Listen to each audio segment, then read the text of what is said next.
All right, guys, it's time. This is the last dance. This is the final dance of Donald Trump in this election campaign. The final rally, the final stop before tomorrow's big judgment day when we find out exactly what's going to happen. Is it going to be Kamala Harris? Is it going to be Donald Trump? We're going to find out all about it tomorrow itself. It's going to be a big day. And it's a big evening already over here in Grand Rapids, Michigan, as Donald Trump is holding his grand rally over here right now. And you know what? I mean, right now, as you can see, the fans, the supporters are excited. They're waiting on Donald Trump, on President Trump to come on here to grace the stage, to grace the supporters with his presence. This is the scene right now at the Trump rally. But if you look over at the Kamala Harris rally, it doesn't seem like a rally right now. It seems like it's a concert. You've got Lady Gaga singing.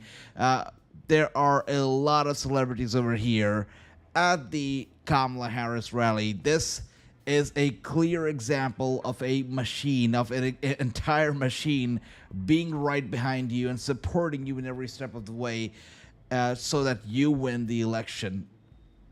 Trump rally, this one at least, it seems much less grander than Kamala Harris rally. It seems all about politics. It doesn't seem like it's about the distractions. It doesn't seem like it's about entertainment. It's about seriousness that should come with presidency. Presidency should be about seriousness. Presidency should be about making tough decisions. It should be about taking care of the people of your country, taking care of your country, while Kamala Harris over here seems like she's having a good time, and she is putting on a concert for her supporters in exchange of the votes. Look at that.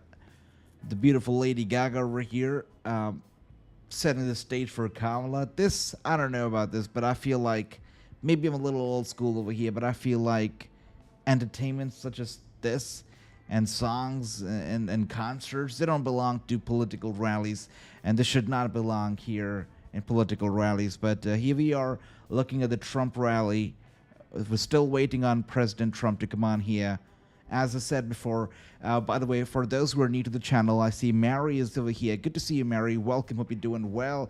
I am an outsider, and over here I share my perception, I share my viewpoints, and as a foreigner, as an outsider, I can say it without question that Donald Trump would be, it's not about would be or could be, Donald Trump will be the savior of USA, really. I mean, the world right now, if you look across the world, it's blowing up.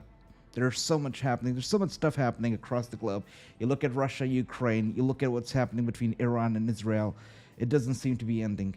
And Donald Trump has said this alone is enough. If I could vote, if I would be voting tomorrow, I would vote for Trump, because this alone is enough. The way that he said it time and time again, that as president-elect, not even as president, but as president-elect, he will put an end to those wars. And that alone, I feel, is enough to vote for Trump. There's many reasons out there why people should vote for Trump, but this right here is a lone reason to vote for Trump. We've got Mary over here saying she has no strength and has to use entertainment. You know, and I'm glad you're saying this, Mary. I'm really glad that you're saying this, because if you look at the message that they're trying to send across, and I'm very surprised because Michelle Obama is also sending the exact same message, and I have respect for Michelle Obama. You know, she's a fighter. I mean, Michelle Obama, Barack Obama, both of them, they've come from, I would say, challenging upbringing, challenging roads. They haven't had the smoothest or easiest of roads to the top. They have overcome obstacles and challenges, and that's why I respect them. So I had a lot of respect for Michelle Obama until she, in one of her speeches for Kamala at her rallies, she said that if you do not vote for Kamala, you're voting against women. And this is the perception, this is the viewpoint that they're trying to shove down everybody's throats. They're trying to tell you, if you don't vote for Kamala, you are voting against women. And I don't get, I think that I'm missing the point here. I really don't understand. I was watching MSNBC. I know my fault that I tuned into MSNBC. I I never knew how biased MSNBC was until recently when I realized it. I saw Trump talking about MSNBC and their biases, and I was like, now this can't be true. But then I tuned in a few times and I realized that Trump wasn't actually wrong.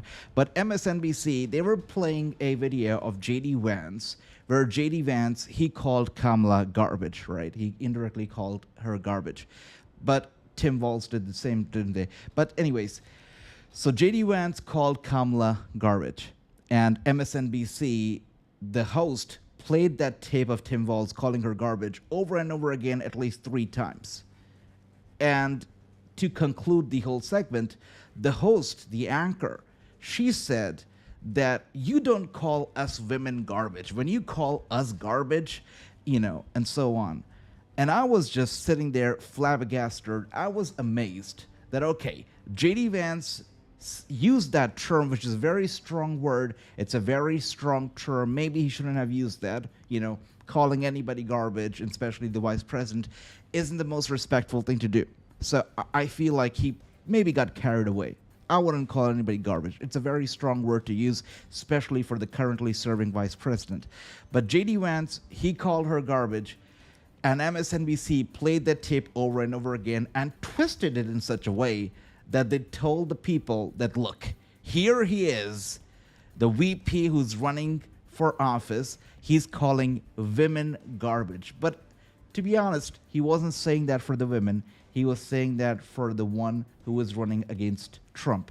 So, the way that they twist and turn what's out there and present it to you the way they wanted to present it to you is crazy. It's crazy. The agenda behind news these days is crazy. News should never have opinions. News should never be biased. But if you look at the mainstream news right now, it is anything, really, really, everything that you see on there is biased and opinionated, which is sad. It's sad. Anyways, the Trump rally, the fans, the supporters are eagerly waiting for the president to come on. And on the other hand, Lady Gaga doing her thing still at the Kamala Harris rally. Is the song still playing? Who made me who I am.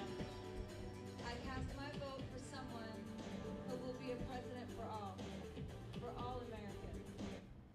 And now, Pennsylvania, it's your turn. The country is depending on you. So tomorrow, let's make sure all your voices are heard. Come on, let's go! Now it's my privilege to introduce someone who knows how to support a powerful woman, the soon-to-be first gentleman of the United States, Doug Emhoff. Really?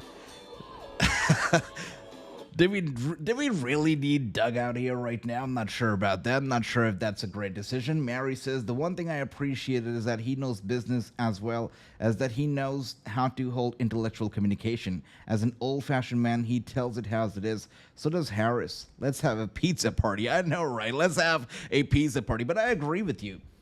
One thing that we cannot deny is that he's a great negotiator.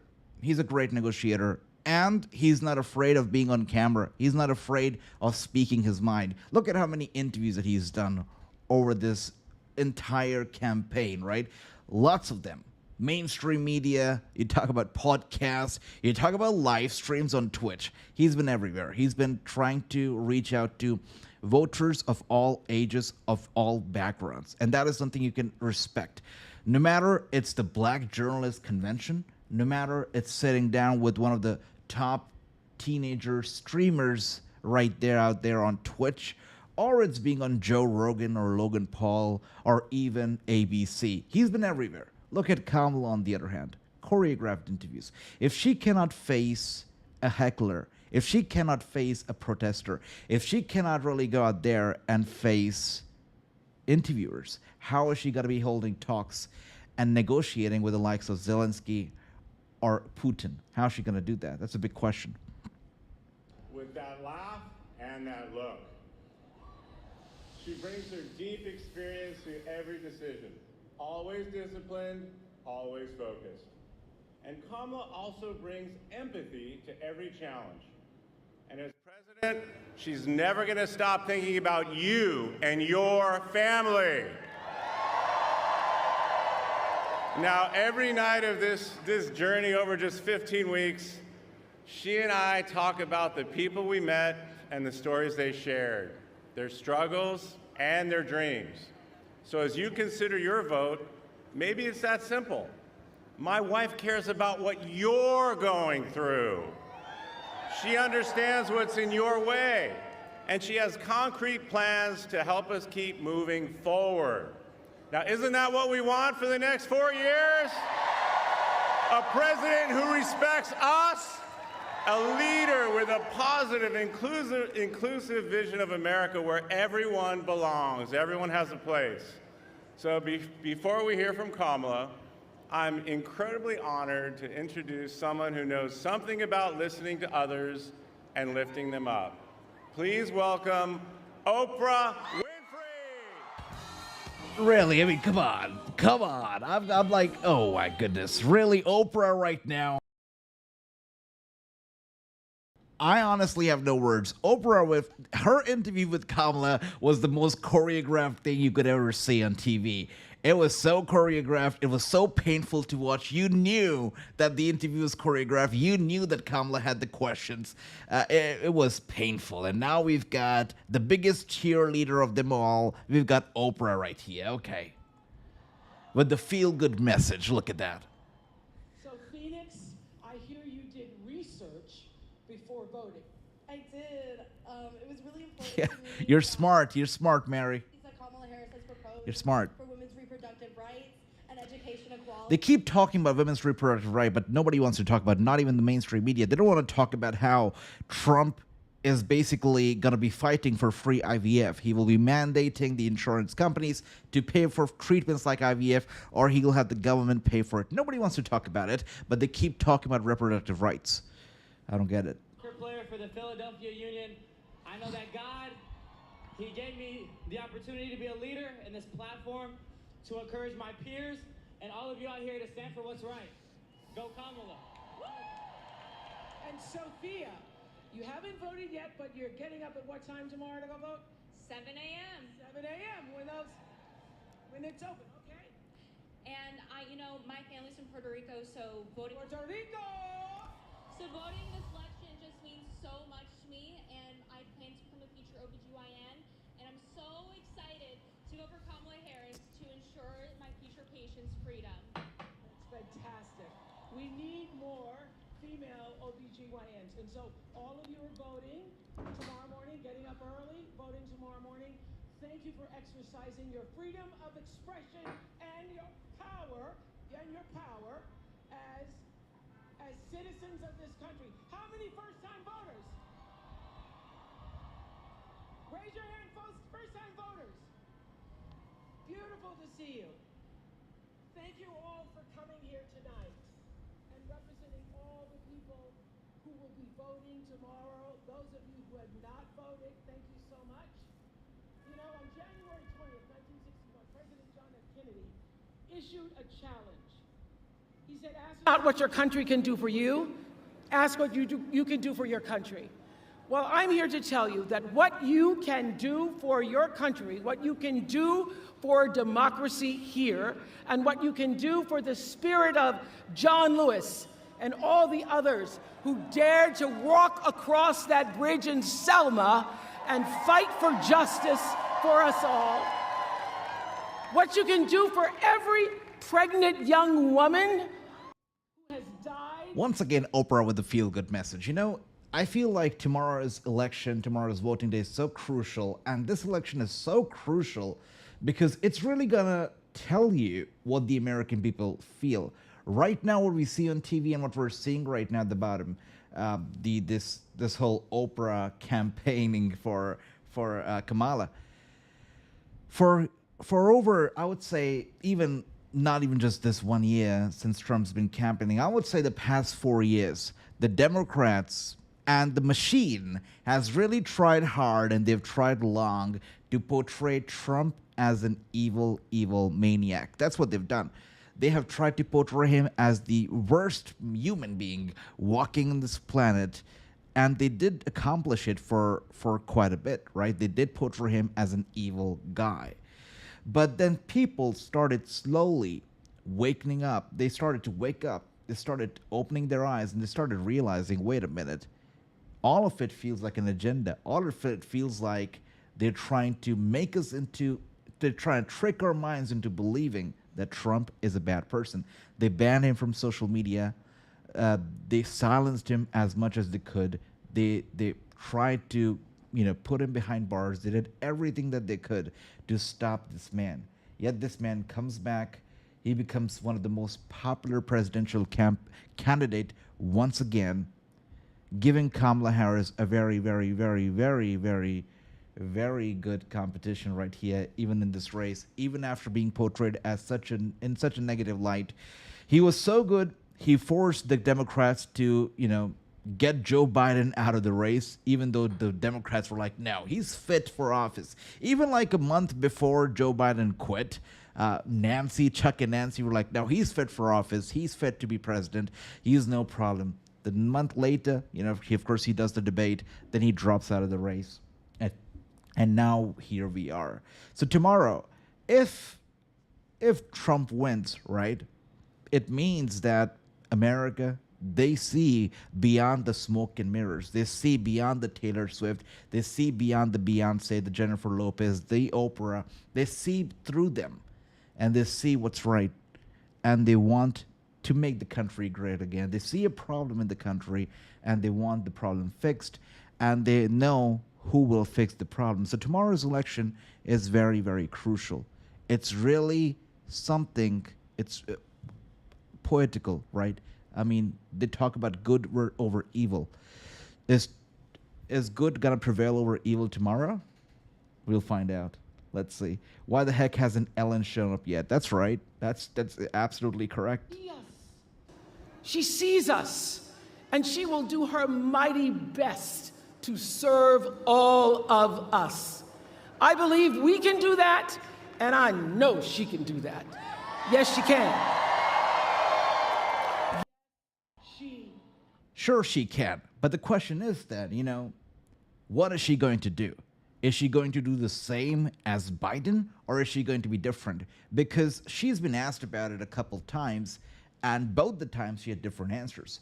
Once she said she'll continue doing exactly what Biden has done, right? Because she's happy and proud with her job and his job in power. But then during the debate, she said, I am not Joe Biden. So distancing herself from Joe Biden and what he's done. So now I hear this new perspective that says that, oh, there was only so much Kamala could do. Oh, look who we have here now. Look at that. They got will.i.am. That's the gentleman from Black Eyed Peas. This really is a concert. This is not a political rally. It's an entertainment concert. We had Lady Gaga. We have will.i.am from Black Eyed Peas. We had Oprah. I'm not sure who else is going to come here. I wouldn't be surprised if Batman shows up or if Eminem shows up himself. I'm not sure.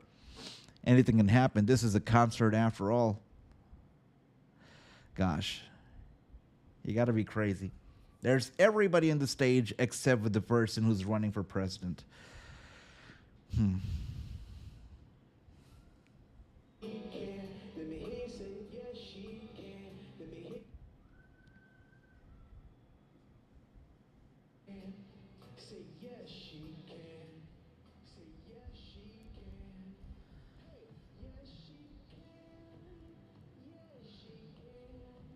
All right, they're singing, yes, she can. But I tell you what, if Hillary Clinton could not, there's no way in hell that Kamala Harris is going to do it. There's no way. It's not going to happen.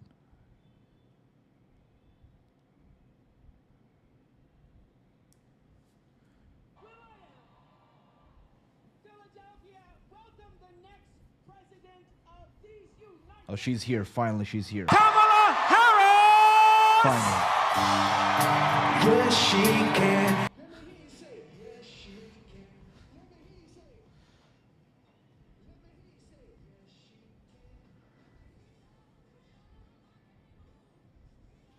All right. So, anyways, Kamala Harris on her way out, finally, after that very long concert, Kamala Harris is on her way out.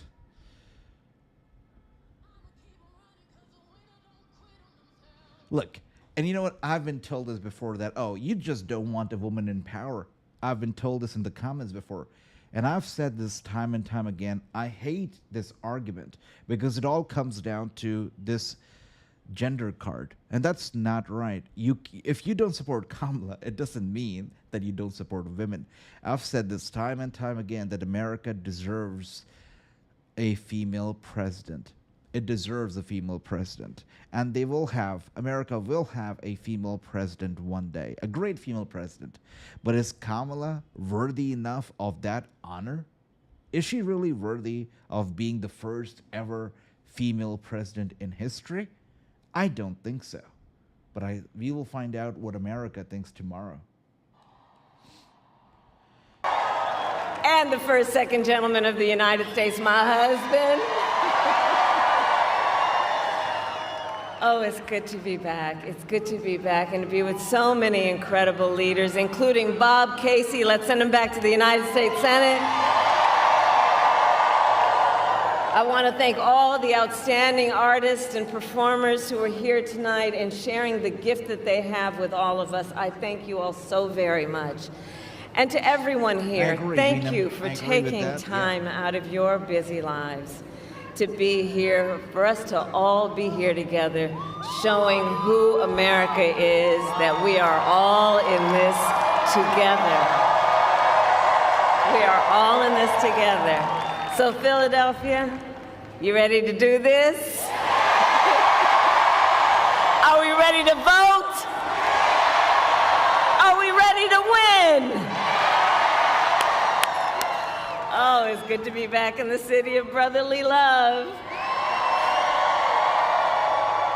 where the foundation of our democracy was forged. And here at these famous steps, a tribute to those who start as the underdog and climb to victory. I love that because you know what? In this whole election, Trump's been the underdog, not Kamala. Kamala's the vice president. She's already the one in power. And underdog is a person who is not expected to win. Kamala and the Democrats have been expected to win all this way. So Trump's the underdog, not Kamala. I'll just set the record straight right away. Our campaign has tapped into the ambitions and the aspirations and the dreams of the American people. We are optimistic and we are excited about what we can do together. And we know it is time for a new generation of leadership in America. And I am ready to offer that leadership as the next President of the United States of America. However, the race ain't over yet, and we must finish strong, and this could be one of the closest races in history. Every single vote matters, so let me ask you, who here has a plan to vote?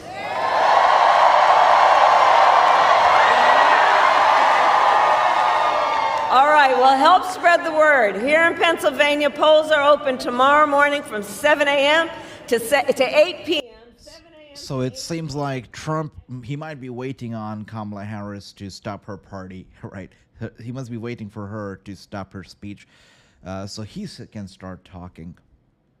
Drop off your mail-in ballot. And I also ask you to please talk with your friends and your family and your neighbors. Share your perspective on why you took the time to be here this evening and why this election is important to you. Encourage folks to make their voices heard because we need everyone to vote in Pennsylvania, and you will decide the outcome of this election, Pennsylvania.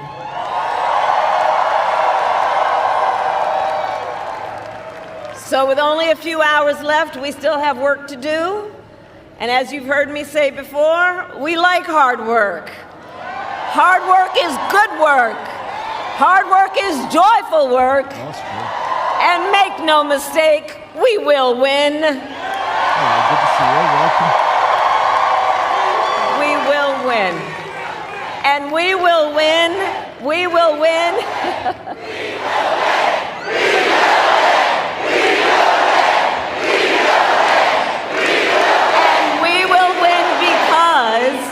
And we will win because when you know what you stand for, you know what to fight for.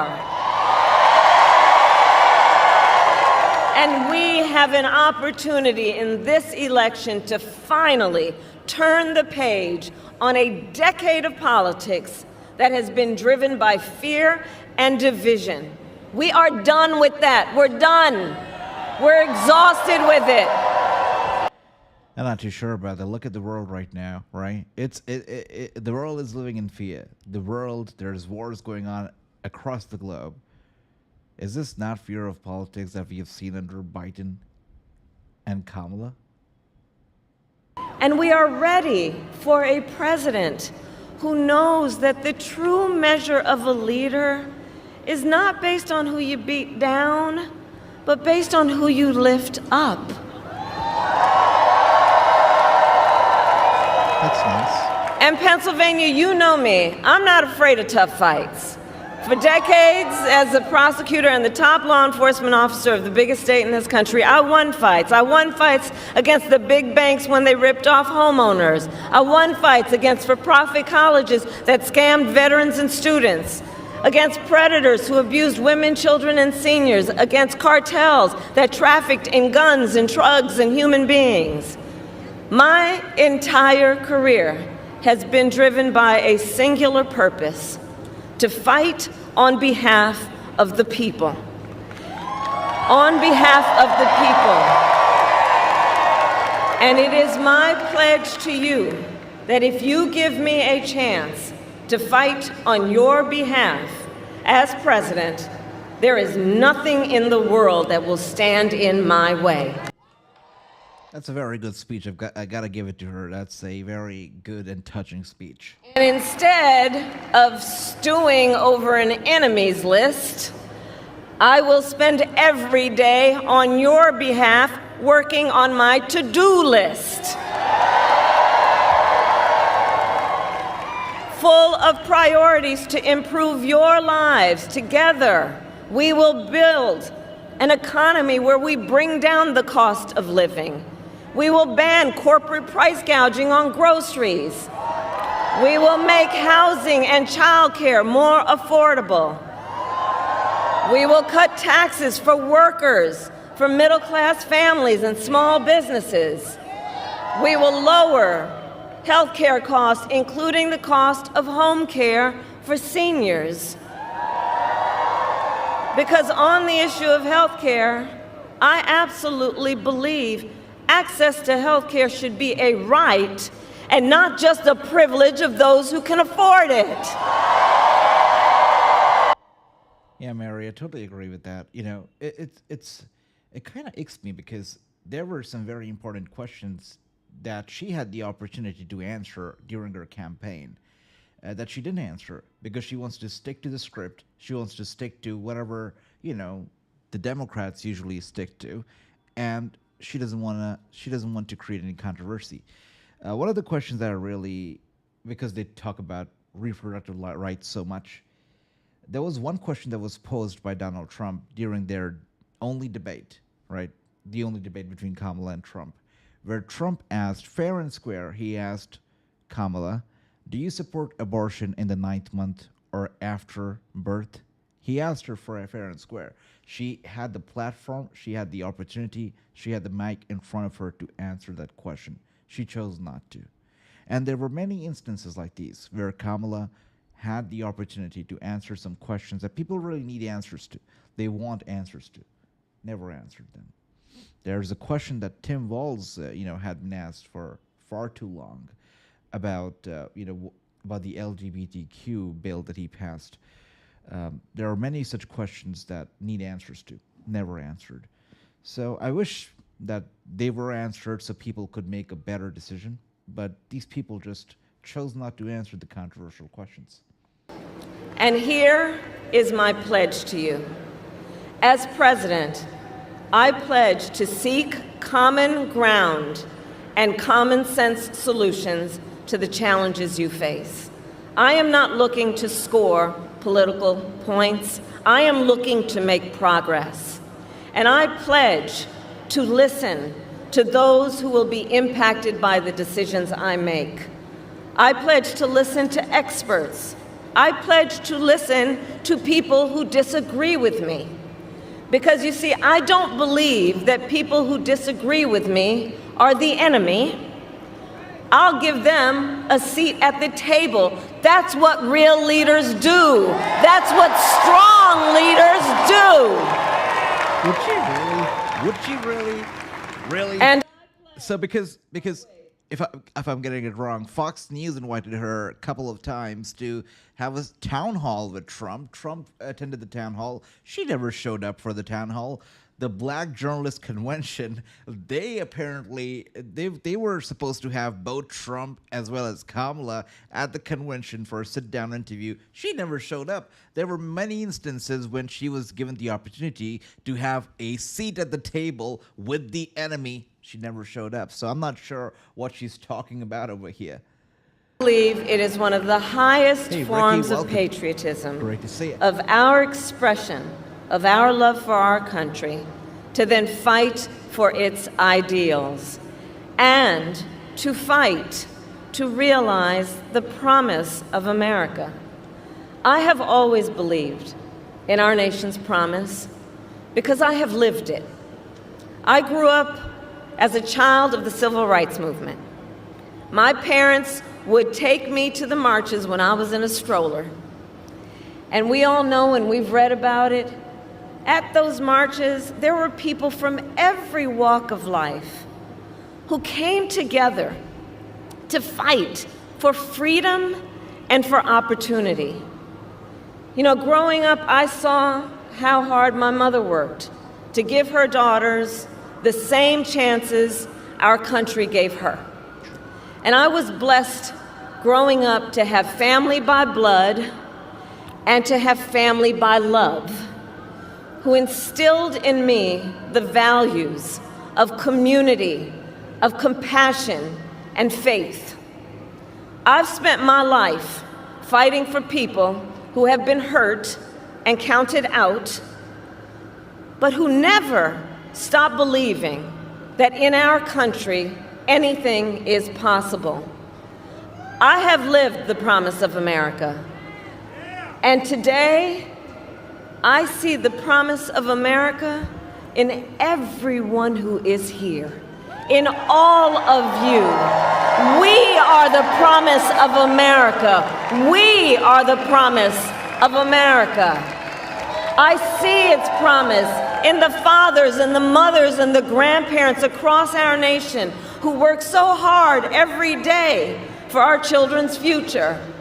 I see it in the women who refuse to accept a future without reproductive freedom, and in the men who support them.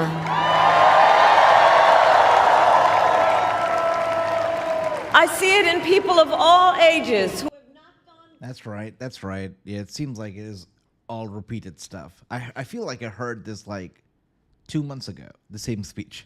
Maybe she's recycled it. Ricky, welcome. Doesn't look like Ricky is very happy with this rally going on, or should I say a concert going on for Kamala Harris. But who put the Constitution of the United States above party. Trump has yet to appear there with us. Trump, the fans, and the I see the supporters are promise still of voting, America for Trump. in all the young leaders who are voting for the very first time.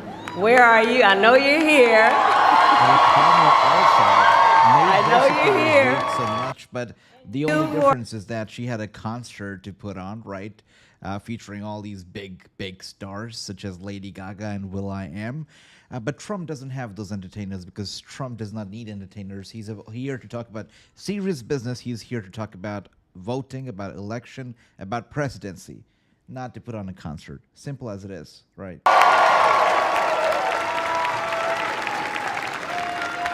So, America, we started this campaign 107 days ago. And from the beginning, Ours has not been a fight against something. Really? It has been a fight for Really? something. So, wow. A fight. If anybody's ever heard her speak, right, throughout the entire campaign, which started 107 days ago, because Joe Biden's campaign failed and they had to drop that out. But anyways, if anybody heard her speak, the entire campaign, she's only talked about Trump. Trump, Trump, Trump, Trump. This is bad. Trump is terrible. Trump is a ridiculous person. He's a threat. He's that. He's this. That's exactly what her entire campaign's been about. It hasn't been about her policies, what she's going to do different. It hasn't been about what changes is she going to be bringing, for example, in America to make the place better. She hasn't criticized anything that the Biden administration has done, which of course includes herself. So what changes is she exactly going to be talking about? She hasn't talked about what is she going to do to solve the crisis happening outside of the country. She hasn't talked about any of those things. So when she comes out here a day before the election day and says that her campaign, since the very first day, has not been against something, it has only been against Trump. Nothing else but against Trump. That has been it, really.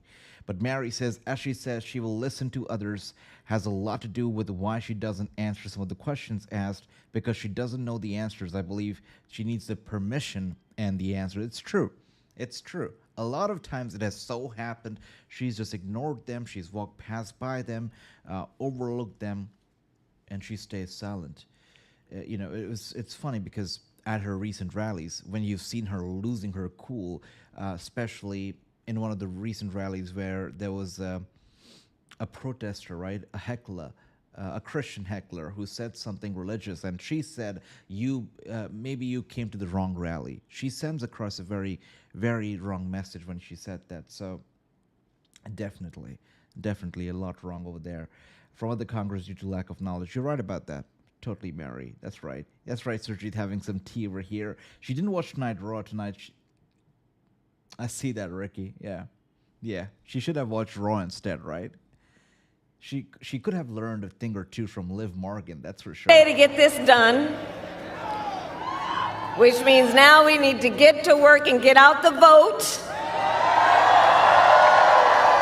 So let's reach out once again to our family members, friends, classmates, neighbors, co-workers, if you look at knowing the and Trump reminding rally right now, them that we all have like so much more in common than what separates us. And you also see and let us please remind everyone, Secret Service also getting there.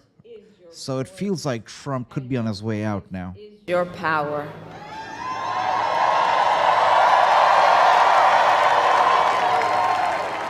So tonight I ask you one last time, are you ready to make your voices heard? Do we believe in freedom? There's a very big distinct difference between Kamala and Hillary. If you look back at the 2016 campaign, the election, if you look at what's happening right now, there's one big difference. Trump, he had a lot of things to say about Hillary Clinton, right? He called her corrupt. He called her out for the Watergate Commission. He said a lot of things, right? By the way, since I'm talking about Hillary and talking about corruption and the Watergate Commission, it just came to my mind that Hillary Clinton, even despite of the differences that she had with Donald Trump, by the way, guys, the Kamala Harris rally has come to a conclusion, which means it's about time for the Trump rally. Thank God it's over, right? But let's talk about Hillary Clinton very quickly. Even despite of the differences she had with Donald Trump, Hillary Clinton, she attended the Al Smith dinner. And Hillary Clinton and Donald Trump gave us some of the best speeches that we've ever heard at the Al Smith dinner. It was a nice back and forth, but it was a healthy back and forth. If you look at Kamala, and if you look at this year's Al Smith dinner, Kamala did not show up. Kamala did not show. Instead, she sent out a video, which was a mockery of a video, to be honest. It was a joke that she sent instead of being there herself. She is the first ever presidential candidate since 1984. That's right, since 1984, she's the first ever presidential candidate to skip the Al Smith dinner, which is crazy, which is absolutely crazy. And from my understanding, Al Smith dinner is held every single year in the honor and in the memory of the first ever Roman Catholic presidential candidate, the first ever. And that's why the Al Smith dinner is held every single year. So by not attending the dinner, not only did she once again show that she is afraid of confronting Donald Trump, she's afraid of being in his presence, she also showed, once again, disrespect to that particular community, time and time again. So lots of bad decisions made there on the part of Kamala Harris. But of course, we will see, we will find out what America feels about it exactly tomorrow on Election Day. But let's take a look at the comments once again. We've got Mary over here saying LOL. That's right. Yeah, the entire rally, the entire Kamala rally was nothing but a little bit of a LOL. That's true. So we're still waiting on Donald Trump. He hasn't shown up just yet. Definitely. So there definitely must be something going on. Maybe he was just waiting on Kamala Harris to wrap up her own rally or concert. And he should be here any minute now, because if you look at the Secret Service, they are already in position. And so are the photographers. So it should be about time that Donald Trump comes out and addresses the crowd. This is the final rally of Donald Trump. It's got to be good. But the Kamala Harris rally was pretty grand as well. And you know what's so funny? When Donald Trump did the rally at Madison Square Garden, and everybody was sweating when he did it, right? Even before the rally, Hillary Clinton, she compared it to the Nazi rally that took place at MSG, I believe, in 1920s, 1926, 7, something like that. And then there were more comparisons made by the mainstream media. Everybody, when the rally actually happened, people, of course, criticized it. They talked about how manly the rally was, how much of bromance spirit you saw in that rally and whatnot. That's what they said about the rally, that it was totally about the men, not about the women. Can we not say the same about the Kamala Harris rally now? That it was totally about the women and not the men? Come on now, guys, come on.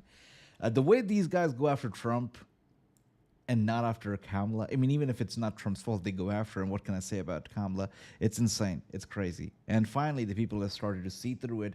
Finally, people have started to realize that, okay, they're playing with us. They're playing with our minds. All right, so we're still waiting on Donald Trump to grace us with his presence. We're still waiting for it. Until then, let's take a look at the other channels as well, see what they're saying, what they're talking about. I'm sure you guys must have also heard about the whole Epstein story that has just appeared out of nowhere, right? Epstein being linked with Donald Trump. Insane, insane.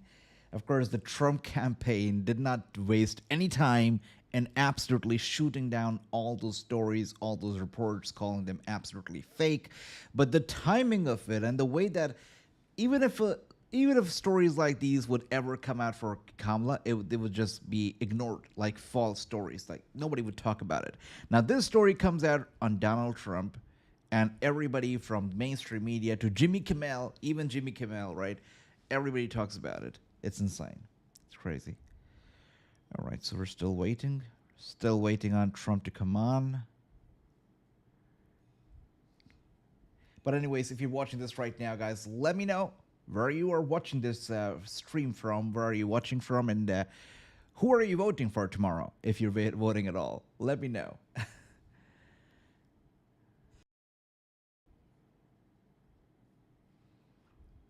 Okay. All right, guys, it seems like it's about time. Before us. It's time. This election really isn't about the left versus the right. It's about we the people choosing our government and the choice between freedom versus tyranny. It's about time. Let's go. Nobody has a chronic disease burden like we have. Why are we allowing this to happen to our children? So they're basically playing, for the people who are sitting over there, they're playing the video that Donald Trump posted earlier today. The video is titled Together, and it's available on Donald Trump's YouTube channel. That video basically shows you, and it plays audio tracks from the likes of Tulsi Gabbard, as well as Robert Kennedy Jr. and more, telling the people how we have all come together. And that's the beauty of the Trump campaign. The Trump campaign isn't exactly about Republican or Democrats. It's not about left or right. The Trump campaign, they're not calling Kamala evil, but really it's about good versus evil. The good have come together from all walks of life, from all backgrounds, all races, all genders, as well as parties. Trump has gathered businessmen, he's gathered people, the best of people in the Democratic Party, in the Republican Party, really people from all walks of life, from diverse backgrounds. He's brought them together and he's created the ultimate dream team that would make America great again. That's what he's done, which is great. And we've got William Monday over here. He says, I don't know there was a Nazi rally tonight. You think it's a Nazi rally? Okay. Let's see what message Trump is going to be sharing. So Kamala just concluded her rally, really a concert of a rally. But yeah, Trump is going to be gracing the supporters with his presence in just, I believe, a few minutes. And let's see what his closing message is going to be before the election day, which takes place tomorrow. William, it's great to see you. Welcome to the channel. Welcome. And Mary, we are waiting for Trump. Currently, the rally is taking place in Michigan, and we're waiting on Trump to grace us with his presence. Seems like the president is here. It seems like it. Yes. Yes. He's coming out. The entrance music for Donald Trump is playing, which means it is about time. And there we are. There we are. There he is, President Donald Trump. And look at how happy the people are to see Trump. Look at the banners. Trump will fix it. Dream big again. Here he is. He's walking down the ramp for the last time ever as the presidential candidate. Tomorrow, he could be, by this time, the president-elect. There you are.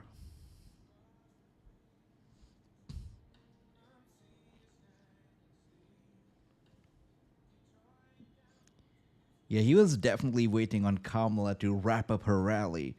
Quite a respectful thing to do, otherwise people would stop watching hers and would tune into this channel. All right.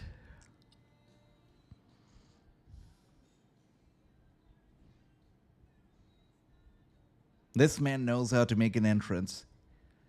He just doesn't walk down the ramp. He stands, he waves at the fans, he looks them in the eye, and he tells them, I'm here for you. I'm fighting for you. You gotta love that stuff, right? Gotta love how interactive he makes this. Great stage presence. No denying that. That's right, Mary.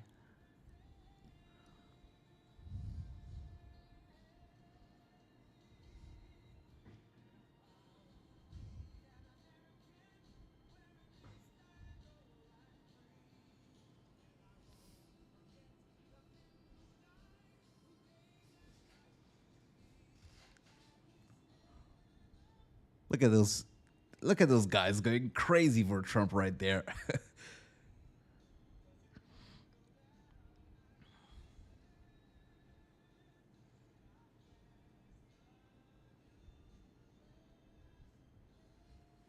Well, let's see what President Trump has to say here. This one's going to be good, guys. This one is going to be good.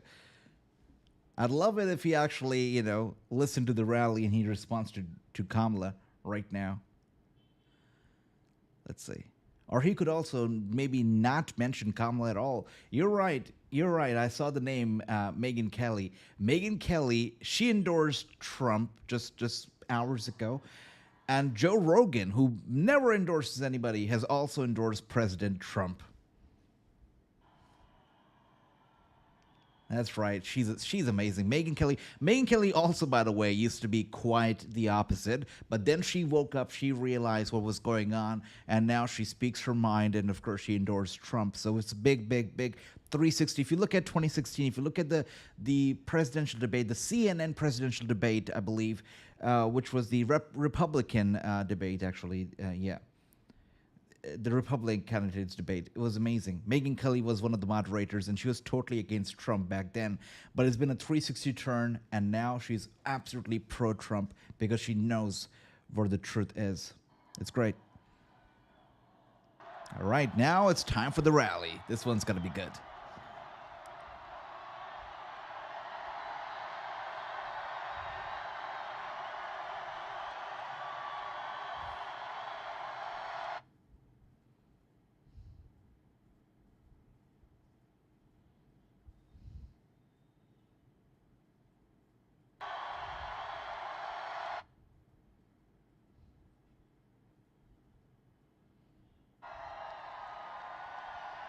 Thank you very much. This is unbelievable. It's unbelievable. Think of it. This is it. This is the last one that we're going to have to do. This is the last one. That's right. That is exactly right.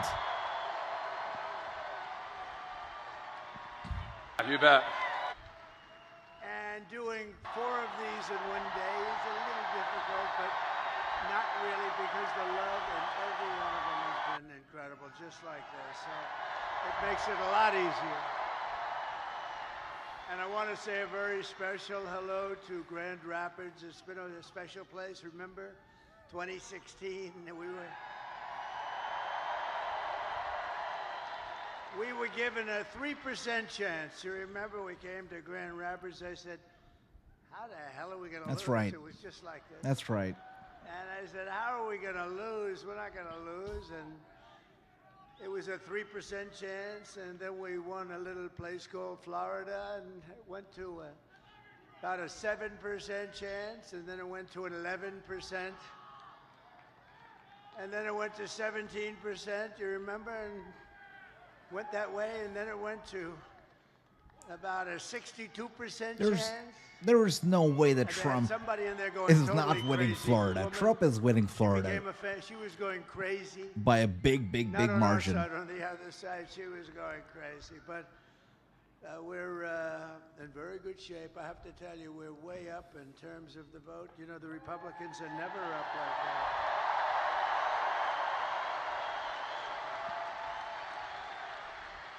And I don't want to talk too much about it because I really want you to. In very good shape. I really want you to way up in terms of the vote. You know, the sort of even, and you're going to turn out tomorrow, and we're going to blow this thing away because, you know, we're leading.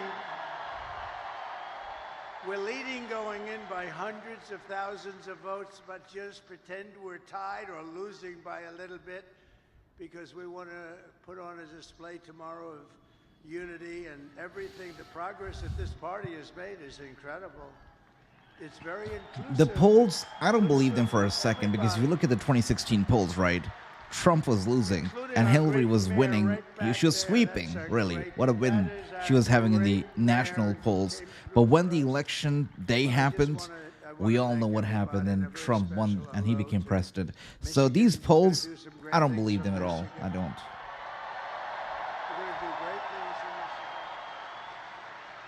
We're going to bring the car business blazing back. You're not going to remember what it was like. We're going to make Detroit. We're going to make Detroit greater than it ever was. You know, I've been hearing about Detroit for a long time. They've been talking about that miracle in Detroit. Well, I mean, look, we got to be honest. It hasn't happened, but it's going to happen now. It's going to happen at levels that you never dreamt possible. So for you, for the auto workers who have been so incredible, you've been so incredible. You're going to be very happy with the things we're doing. We killed the plant, as you know, in Mexico. The biggest plant in the world was going to be built in Mexico, and I absolutely killed it. But I'd like to begin by asking a question. Are you better off now than you were 4 years ago? Because over the past 4 years, Americans have suffered one catastrophic failure, betrayal, and humiliation after another. Kamala has delivered soaring I still prices. have trouble pronouncing her name because of Trump. He confuses me so much. Sometimes you call her Kamala, sometimes he'll be Kamala. I have a hard time pronouncing her name now. Thanks, Trump. But that's okay. That's okay. Invasion of some of the greatest criminals in the world that are pouring into our country. And we're not going to take that. We're going to end that, like, immediately.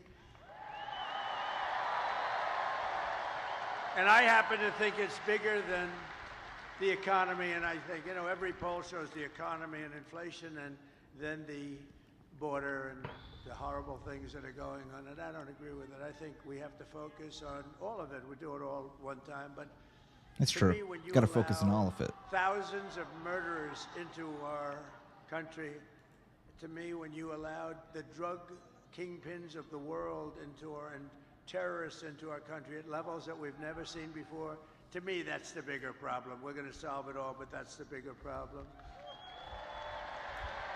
And we're going to have it taken care of very quickly. But my message to you and to all Americans tonight is very simple. We do not have to live this way. We don't have to live this way. We're not living good. 4 years, what did they do that was good? Can you name one thing? I said to a group of people, That's a good question, actually. What have they done in the past 4 years that has been good? That's a very good question, actually. Let's think. Let's think in our own minds and try to come up with an answer. Unbiased way, right? Let's keep the bias aside and think about it.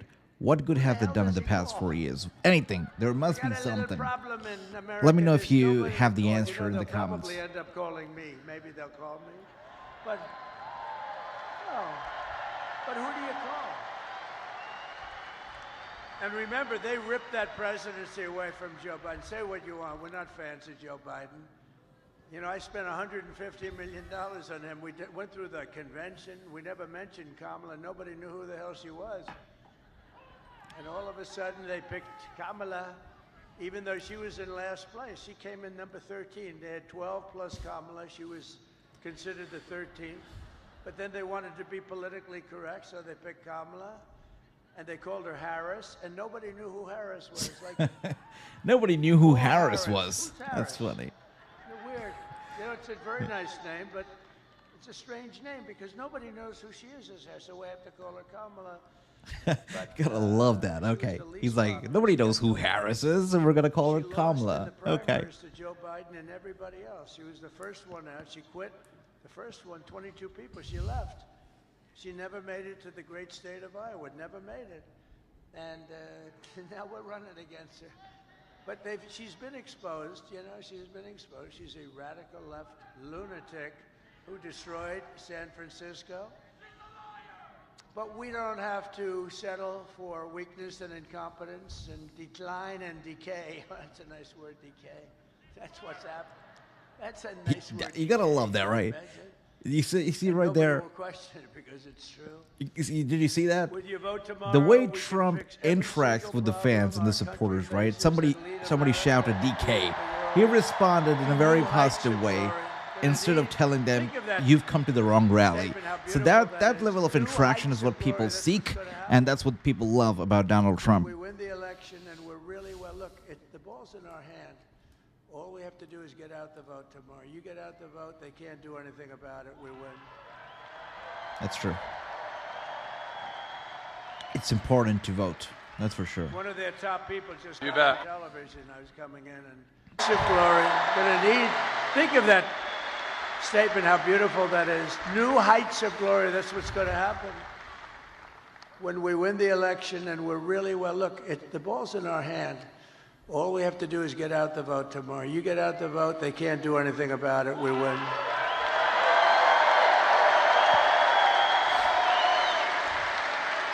One of their top people just got on television. I was coming in and they said, these are not looking good, these numbers for them.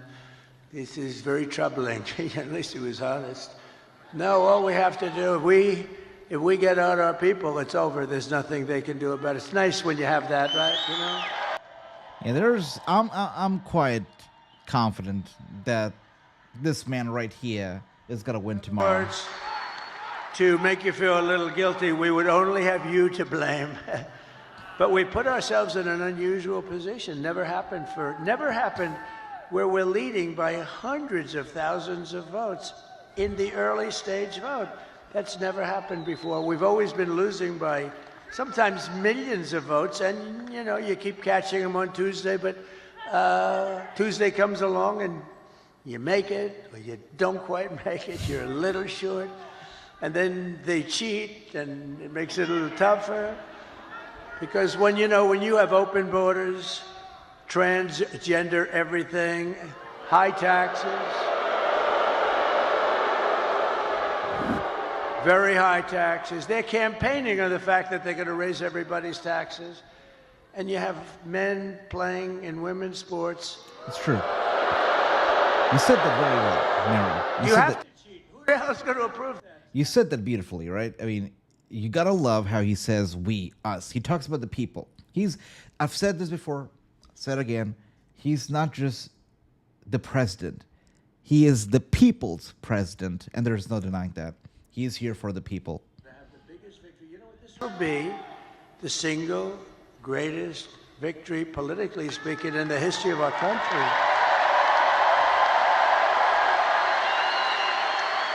And when we win the election,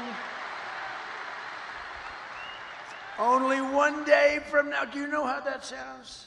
I started off saying, and when we win the election 4 years from now, that was terrible. That was so depressing. When we win the election 4 years from now. Then I said 3 years and 2 years and 1 year. And then he's I said finally 6 here. months, and I said, ooh. And there were obstacles after obstacles in his way, right? He was persecuted. He was tried. They painted him and portrayed his image as the most evil, vicious man of all time. He started off as not a popular candidate. Rob DeSantis was actually the one who was leading, even in the Republican side of things. But he stood up. He stood tall, he stood out, and now he's not just only the most popular candidate, but he is very close to the presidency now. And Trump has overcome all those obstacles. There's no denying that.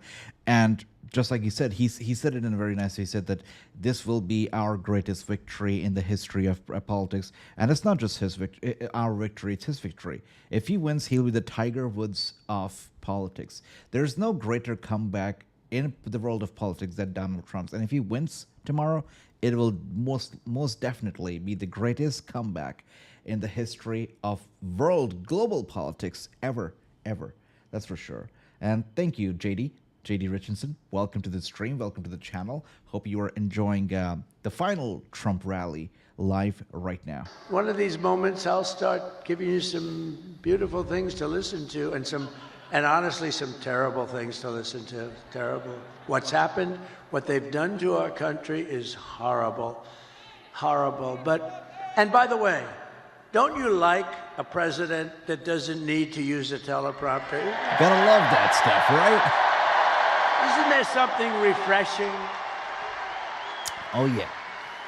You could see today, just a few minutes ago when we were watching that Kamala Harris rally, she was looking left and right, only looking at the teleprompter, not at the people, not at the cameras, only the teleprompter. Catch me making even a little mistake. I go through rally after rally, 10, 20, 30, and then I say the wrong.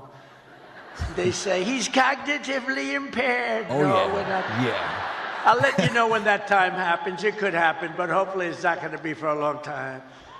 He pronounced a word. He slurred the word. You gotta love that, right? Trump says, hey, that time could happen. Aging is something that nobody can ever avoid. It's a natural process to age. So you gotta love how he says that time could happen.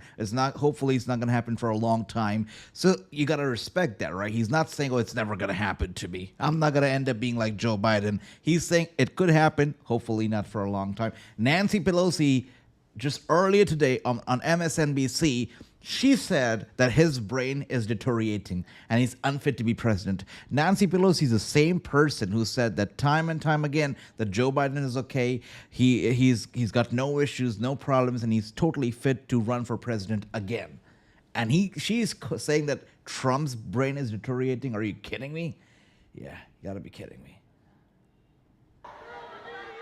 But this has been an incredible journey. And it's very sad in a way because, we've done all these, and this is the last one. But here's the good news. All we were doing is putting ourselves in a position to win, which we can do tomorrow very easily if we show up. That's true. Just so you know, if we show up, they can't win. They can't. They mathematically can't win because they're so far behind. If you don't show up, I guess. But here's the one thing I will say. Show up anyway, but they have no enthusiasm. She had a rally today. She couldn't have had more than 100 people there. And I had all 4 stadiums were full, but she had a rally, and she was screaming, "We're gonna win, we're gonna win," and they wouldn't follow her. They wouldn't say. He's not going to talk about it, but let's not forget he sold out Madison Square Garden. Madison Square Garden. That's historic in its own way. The press won't follow him. I had a friend a couple of weeks ago. We made these gorgeous clips, and actually gorgeous in one way, but horrible in another, showing the death of children and all the damage that they've caused with the open border. And all they have to do is take those cameras, look at all those cameras, and all they have to do is move them like an inch over and an inch up. I have oftentimes, well, not too many. I have oftentimes screens right behind me. All they have to do is just move it up 2 inches like this. And they don't do it. They don't do it. Because they're fake news. They don't want to They show don't what's do on it. the It's true. screen. He's right. Okay. They never do it. These cameras will never, ever So move up. It's true. So It's true. I'm having a modestly good hair day. Look at that. Look. And they're still not going to show the screen. They're not going to show the screen. Not thrilled, but it is what it is. No, it's great. But what I do see behind me are beautiful people, great workers, people that are proud and they love our country. That's what I really see. Nice, beautiful. Yeah, I love that stuff, right? So it puts us, assuming we can win tomorrow, which I think we should be able to do pretty easily. It's in our hands, right? It's in our hands. It's totally in our hands. Well said. Oh, it's today. Oh, it's today. It's today, yeah. It's past midnight now. This guy's working overtime way past midnight. You gotta love that. Thank you. That's today. Wow.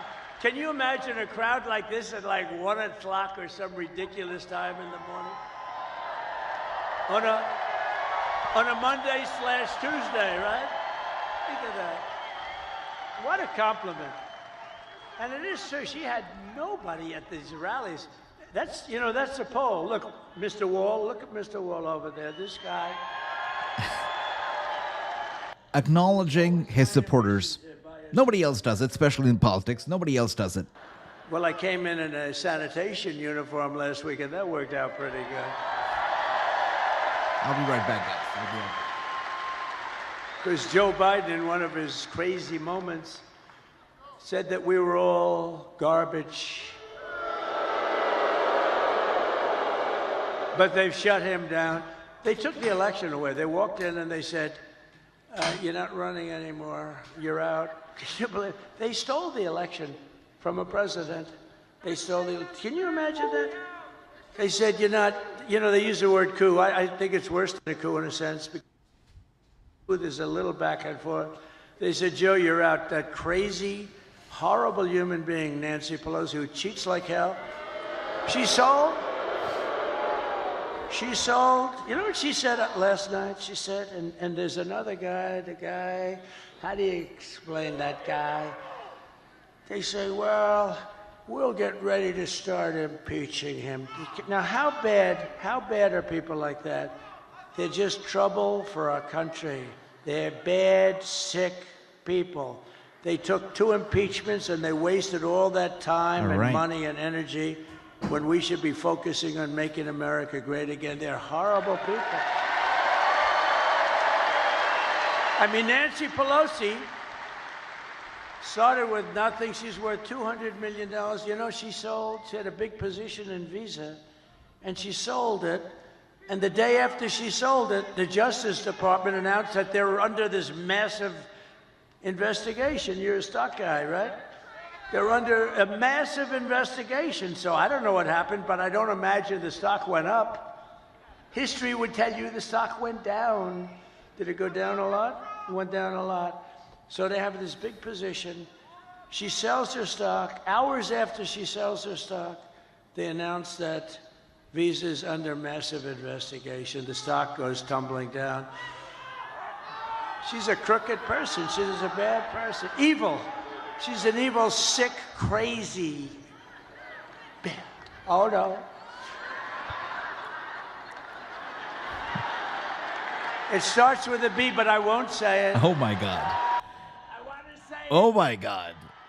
Trump. This guy, I tell you. Oh, this guy. I want to say it, but Franklin Graham said, "Sir, I love your speaking ability and I love your storytelling, but honestly, Keep it down. it would be even better if you wouldn't use foul language." That's and I true. don't use much, every once in a while. And it's never a real bad word. It's, it's like never bad. Probably should not do it. And so I try to adhere, but he's wrong about one thing. It is a little better when you use the foul language because there's more emphasis. No, but these are bad people. These are bad. Adam Shifty Schiff.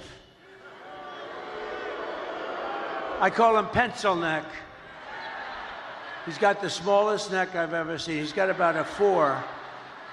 And he's got the biggest head. So I don't know how the neck can hold the head. He's an unattractive Oh my guy. God. This both guy, I inside and tell out. you. Oh dear. And this guy can end up being a senator, but don't worry, we've been beating him for 8 years. We've been beating these people. We've been beating him. They impeached me. You'll never see or hear a politician talk like this about another politician. You'll never see that. Only Trump, because he's not afraid of politicians, right? Because he's a self-made man. He's not made because of politics. He's made because of his own hard work, his own business empire. He doesn't need politics to be successful, so he's not afraid. He'll tell you the truth. He'll tell you the way it is. Nomination, and I got the Republican nomination in record time. Record time. And let's keep going, and maybe we can stop him from winning the presidency. But that's looking pretty good tomorrow, I'll tell you. They give us probably a 95. What do you think, a 95% or something? So the people watching right now, let me know in the comments, do you think tomorrow the next president-elect, who is it going to be? Is it going to be Kamala, or is it going to be Donald Trump? Let us know in the comments, guys. When she called me up that night. And by the way, she called up and conceded, and then spent 7 years on saying how she was a good sport. Oh, she's a lovely person, Crooked Hillary. But you know what? Great. She's smart. Gotta respect Hillary. But she wasn't like, she lied a lot. I mean, a lot. But nobody lies like this Kamala. Sure. Kamala, She's really he great. will not ever frack in Pennsylvania. My whole case is fracking, and he will open the borders immediately. No. I'm going to close the borders. However, if people want to come in, they can come in legally. They have to come in through a process. We need people.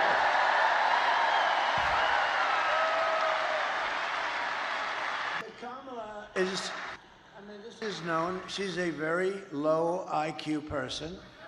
And we don't need a low IQ individual. We've had that for 4 years, and our country's going down the drain. We're going to turn our country around. I will end inflation very quickly. You know how we're going to end it? By drilling and drilling and drill. Energy is going to bring everything down. Energy is going to bring it down. And I will stop the invasion of criminals coming across our border. I will strengthen our military. I will restore peace in the world. And I will rescue the American dream. We're going to have the American dream back soon. Together, we will begin the 4 greatest years in the history of our country. And we will launch the most extraordinary economic boom the world has ever seen. Let's not forget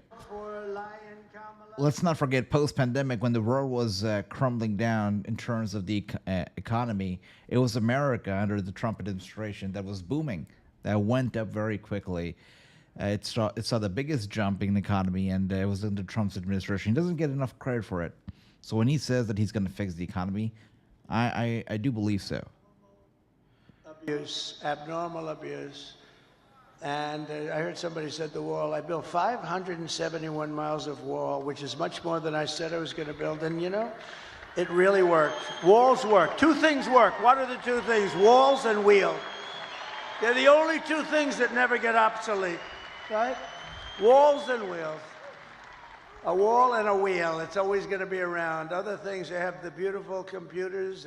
You buy a computer. Oh, this is the greatest. 2 weeks later, it's obsolete. He's That right. goes on. I don't know how So people right. do it. He's We all have right. the king of computers. We have the king of everything endorsed me, Elon Musk.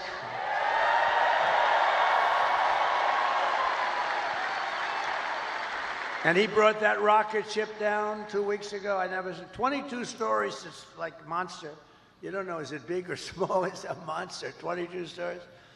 And you know that story, I've told it a couple of times. I love the story because I really, the best part is I'm talking to one of the most important guys in the world and I say, wait a minute, could I just watch something? And I see something on I have the television muted, right? I'm looking at this crazy rocket. Yeah. And I saw it leaving a little while before and it was all beautiful white. Now it's absolutely burned to a crisp. You know, it goes 10,000 miles an hour. The heat is at level. You know, but I'm really a little surprised here because if you look at, this is the last, by the way, rally before the election day, which is today itself now, right?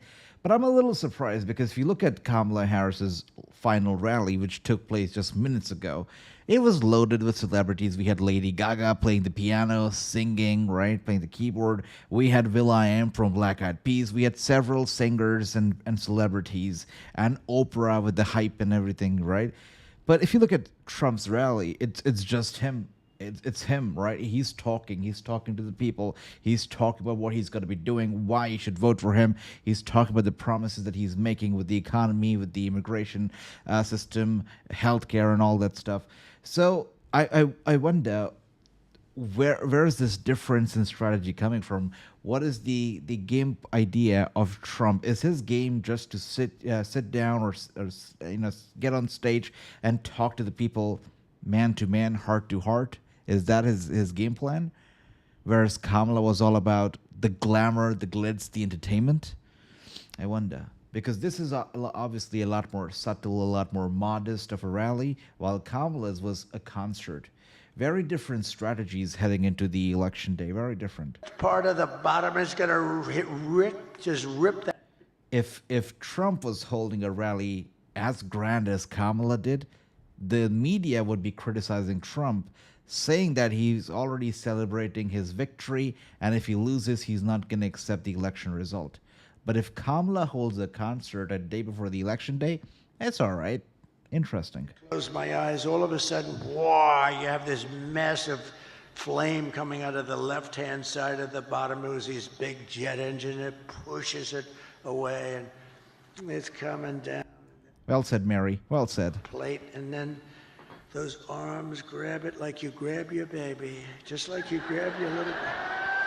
And it hugged it and just put it down, and there it was. There it was.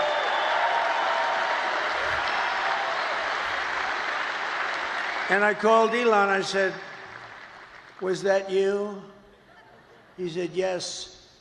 And he said, "And by the way," he said this. And by the way, this is something I'd never said because I didn't even think of it before when I told this story. He said, "And by the way, I'm heading up to Pennsylvania to campaign for you." That was 2 weeks ago. He's still there. Wow. Can you believe it? Wow. That's awesome. Because he considers That's the awesome. election more important than rockets, more important than anything. He helped us out a lot in North Carolina. Let's not forget Elon Musk. You know, he's a billionaire. He's got everything, but he's also, many people like to call him a victim of the woke society. His own child, his own child is basically separated from Elon because his child wanted to undergo, I believe, a gender change. And I'm not sure where the status is right now, if he actually underwent that surgery. I do believe that he was taking some pills for it, but some hormonal changing pills. But Elon Musk is also a victim of the woke society, and maybe that's one of the reasons why he is so passionate about this and why he wants to help the country and why he wants Trump to win, so that he can maybe bring an end to the woke society.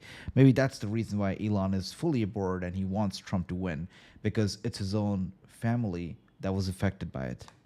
Make life fun, and he's having a good time. You know, he usually is in a lab, and he's happy there. All of a sudden, he's escaped the lab, and now he's out, and the public adores him. He's a great guy. The public absolutely adores him. But the man from North Carolina, great guy. You know, North Carolina was hit so hard with the water. The hurricane was essentially a massive pile of water. It was a big water hurricane, the biggest we've ever had.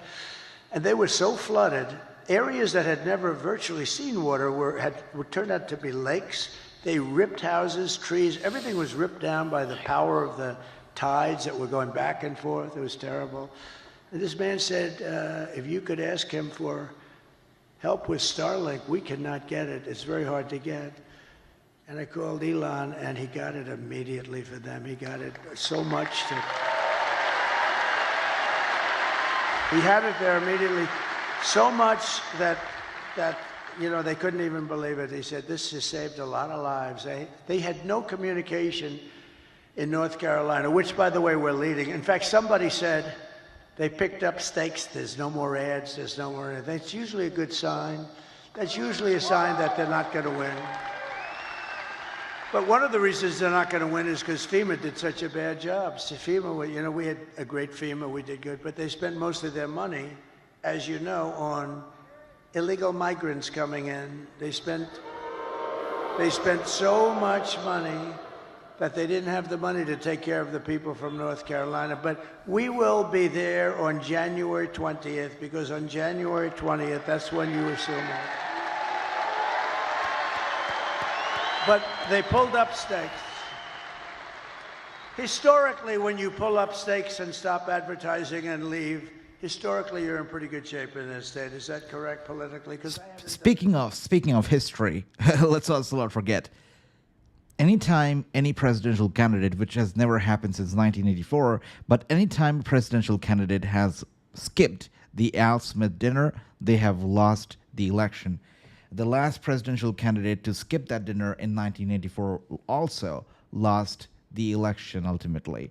Kamala Harris is the next one to skip the dinner and perhaps to continue the streak and lose the election. We'll find out tomorrow.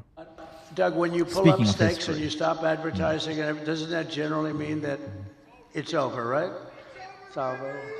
Doug is cautious. He doesn't want to. He thinks it's a trick question. No, it means it's over. And I think it's over in a lot of places. I think we're going to see some incredible stuff tomorrow. But it won't matter. It's going to be exciting. Not tomorrow, today. It won't matter. Today. As long as you go out and it's going to be vote, exciting. Nothing's going to matter, because it's in our, you know the expression, the ball is in their hands, the ball is in our hands. They can't do a thing about it. And now you're going to go out there later today. Today, yes, that's right. That's right. Today, Trump.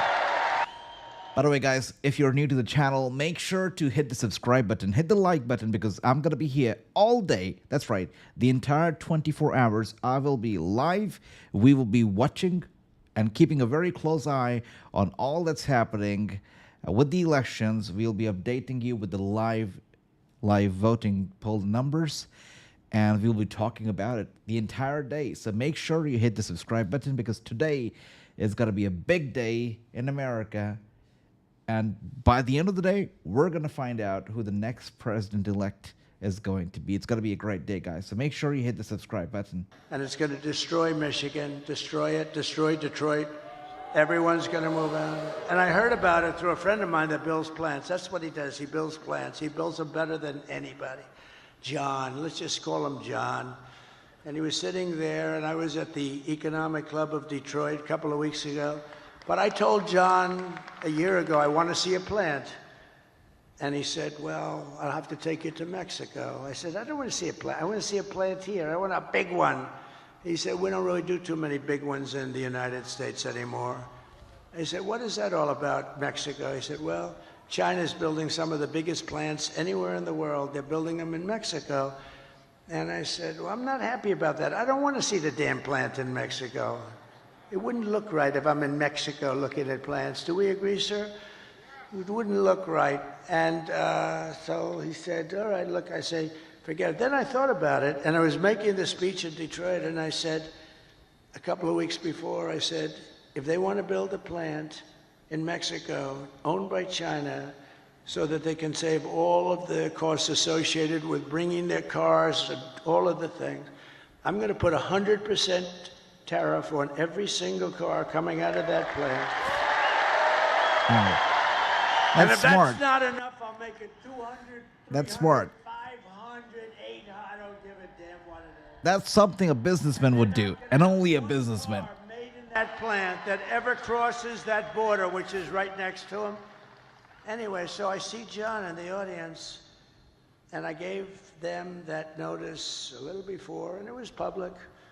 And I see him, and I send my people, I say, after I speak, make sure he comes to the back. I want to see him backstage. So I see John. I say, John, how's that big monster plant that's going to rip apart our country, but it's going to hurt South Carolina, Tennessee, and all the other places that do a lot of cars. It's going to hurt everybody. It's going to hurt the country. How is that plant doing? He said, sir, they've given it up because they think you're going to win, and they think you're going to tariff them, and they think they're going to lose their share. And sir, they've given up that plant. It's not going to be built anymore. So I saved Michigan, and I saved Detroit, and we're going to let them build that plant. But you know where we want them to build it? Right here, we want them to build it, and then they won't have any tariffs to pay. Well, even before elections, even before, the election day, it seems like this guy is already saving the country, right? Look at that. Let them know we'd love to have their investment. They're going to build it right here in Detroit, or at a minimum, they're going to build it someplace in the United States, and they won't have any problems. So that's so I saved Detroit and Michigan a lot. That alone, and I did that without even being president. That's How about right. that? Yeah, wasn't even president. That's like social service right there. That's crazy. And he's not going to let us make anything, and he's going to do things that we don't know. This guy is crazy. Because, I charge China hundreds of billions of dollars. Absolutely. You're right about that. 100%. I mean, if they charge tariffs, the end result is that the burden will be on the consumers. That's right. But that's why he wants the production to take place in America, so that, of course, the economy, it will benefit from it, and also the people will benefit from it.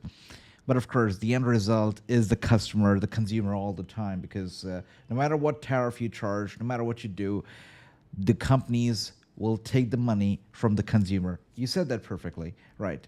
Prosecute wars all over the place. Look at him. He's a very volatile person. I'm actually not. I'm a very calm person. She's the one that's volatile. But he's a very volatile person. No, I stopped the wars with my being volatile. Nobody had a war. We didn't have any wars, except that we finished a war that we had. We beat ISIS. 100% of the ISIS caliphate was taken down. I'm sorry, Jack. Can you clarify once again what your comment meant? Our stupid generals, our terrible generals, the guys up top like Milley, like Kelly, real losers. Kelly was dumb as a rock. I'll never do that again. I say, give me a letter of resignation. Yes, sir, I'd like to say. They said, just give me. Biden never fired anybody. That's why he never had a bad book written about him. No, and also, number two, nobody cared. When I fire somebody, every major publisher in the world, will you say something bad? I had one person who was so complimentary. Sir, you're the greatest president that ever lived, blah, blah, blah. And she gets a show, but they only want to hire her if I have all these letters. There's never been a better president. She goes in the show. I didn't like him. He was terrible. What a terrible human being. These people are sick. But you know what? All we can do is keep winning. That's all. Win, win, win. All right. But a vote for Trump means your groceries, such a word I hear all the time, because I do like to mix it up with people, more so than my consultants. I think the people are much smarter than my consultants. My consultants are good, but I get much better. Like people say, groceries, right? I haven't used that. Such a sort of an old term. They say my groceries are so much more. I haven't, the term is just like an old term, and it's a beautiful, but they say about my groceries were so expensive, they'll be cheaper.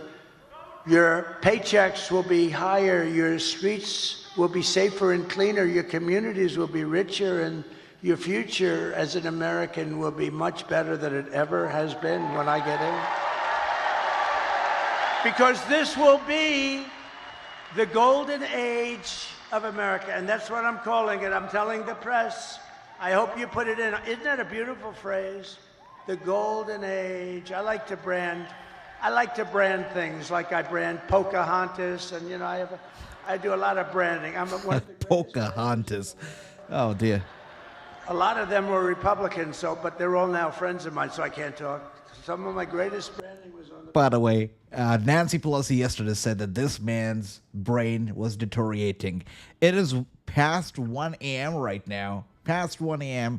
and he's full of energy and he's got jokes and I mean, look at this guy right now. He's got charisma. He's interacting with the supporters. He's giving them their final speech before the election day. 1 a.m. and this man is full of energy. Are you kidding me right now? It's incredible. Great movement, greatest movement in history. But that brush with death did not stop us by any means. It only made us more determined to finish the job that we had only just started.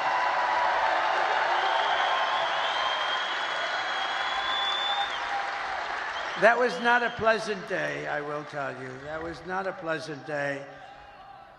But many people say that God saved me in order to save America. Many people, I've seen it so many times. You gotta be right? God did save him that day. And with your help, we will There's nothing fulfill like that extraordinary mission together. Doesn't matter you're Republican or Democrat, you support Trump or not. I mean, what happened that day was terrible. And really, God did save Trump. There's no denying that at all. They're here right now, Don and Eric, and they're great people. But they're really great shooters. They're like top-of-the-line shooters. They know so much about it. They say it was almost impossible for somebody, a miracle. It was a miracle. That's the miracle right up there, right? But I didn't realize that. But from the distance that they say it was a miracle. Well, if I didn't turn to the right to look at that beautiful graph that we had up having to do with illegal immigration. So illegal immigration saved me. Can you imagine? Illegal immigration saved him. That's so funny. See that graph? I love it so much. I love it. I love it. I hug it and kiss it every night. I take it to bed with me. My wife thinks I'm crazy.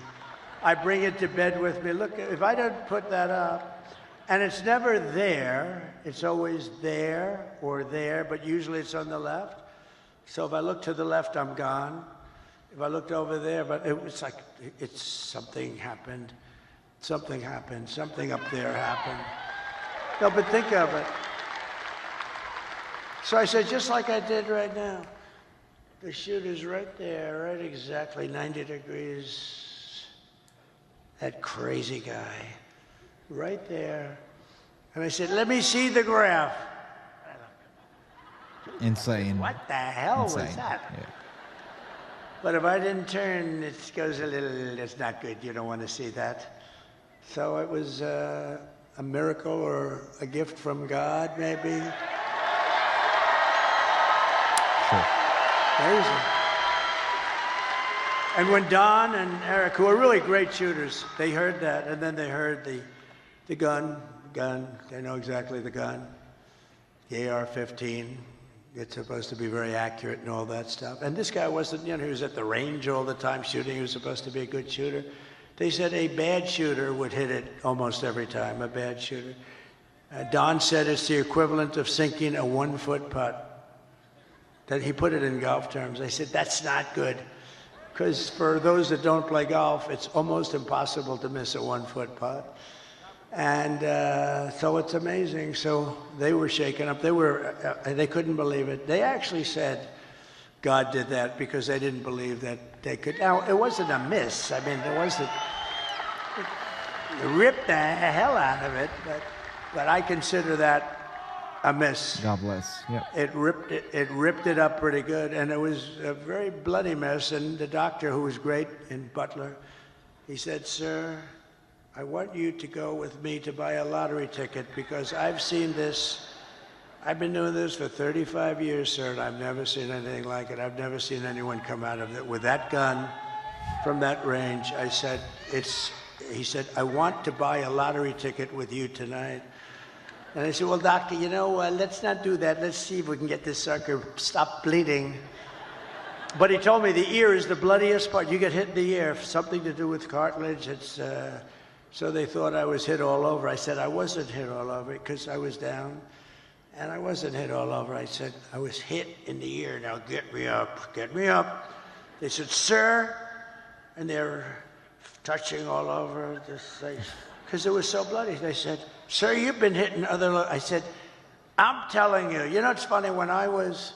The word surreal, right? When I got to the White House, I was standing right outside and then inside the Lincoln bedroom, the bedroom of Abraham Lincoln, his wife, his son, Tad, who died actually as a very young boy, very young. It was a very rough time for them. They were suffering tremendous melancholia. You know, they called it. They were melancholia they called it, not depression. It's the same thing, but in those days they call it melancholia. But I was in the Lincoln bedroom, so famous, all the furniture just the way it is. And he was very tall, he was 6'6". That's like the equivalent of a Baron Trump today. That's right. Who's a lot taller than 6'6". He's a good-looking guy, but he is tall. And but he was 6'6". In those days, very unusual, but he was tall. And then you put his hat on, which was another foot, right? So he was a pretty tall guy. But the bed was very long. You could see it was elongated. But I was there, and it was like a really surreal. I was with the First Lady, who was very popular, who got the #1 book in the country. Can you believe it? Call Miranda. Go buy it. Go buy that book. Go buy that book. It's great. I was a little nervous when I started reading it. I said, this could be very bad for me. Releasing a book before the election could be very dangerous for me. But no, it's a great book, and she's a great writer, actually. She wrote a note at the convention. Remember the note she wrote? It was so well crafted that these guys right here wanted to put it as part of the platform. It was unbelievable. The book is unbelievable. So go get it for Christmas or something. But it was just...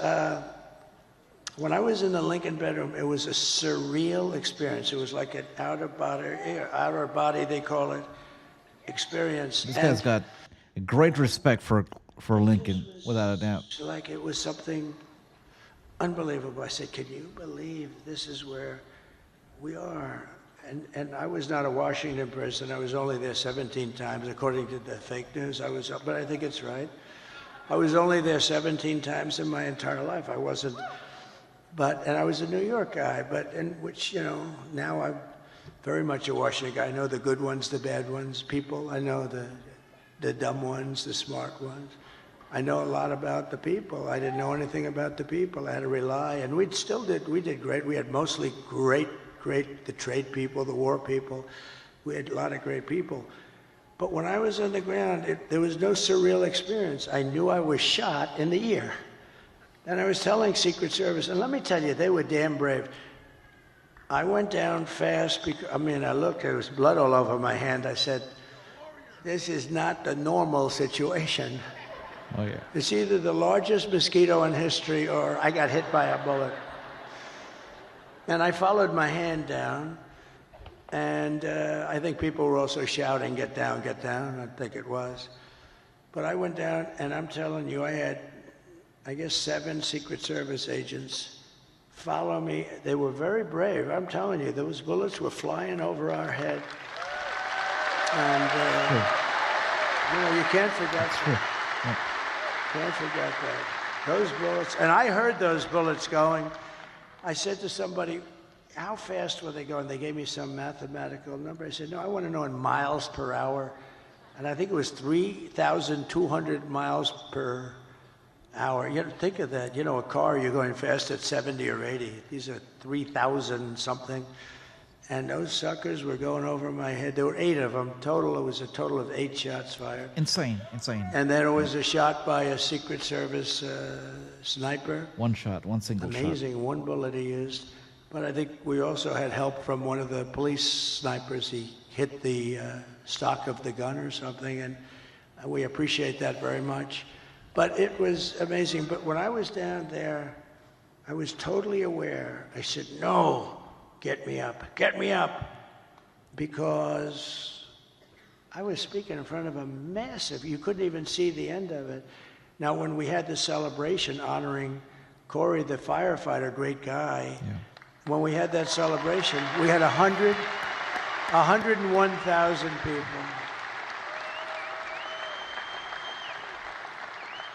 And that's when I really got to see the real, that's where I really got to see the real Musk, because I invited him up, and he's always like in a lab, and it's almost like he was released.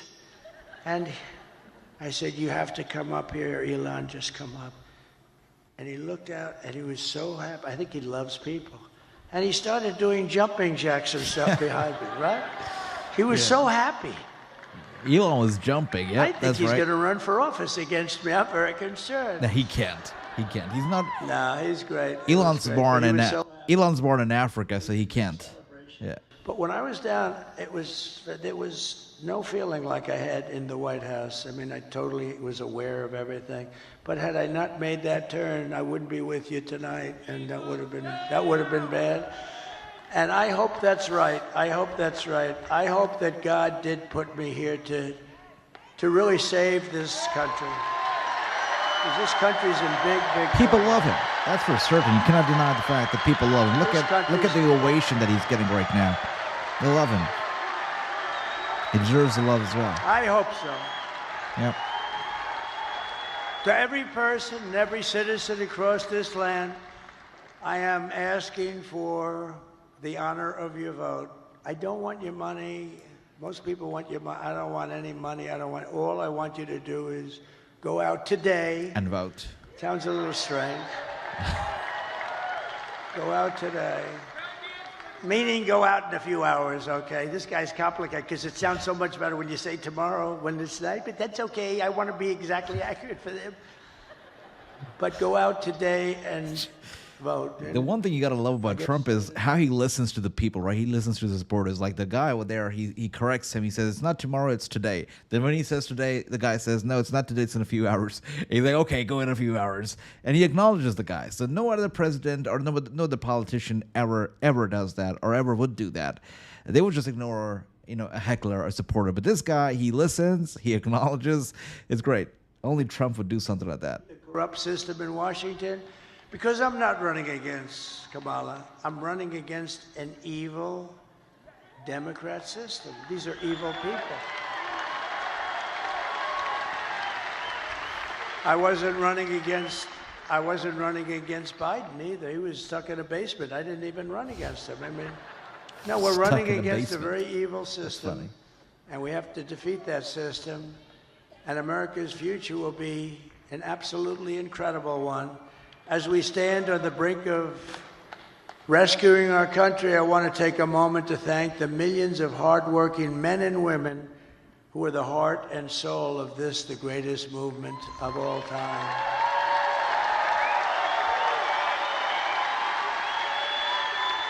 Because it's you much more so than me, frankly.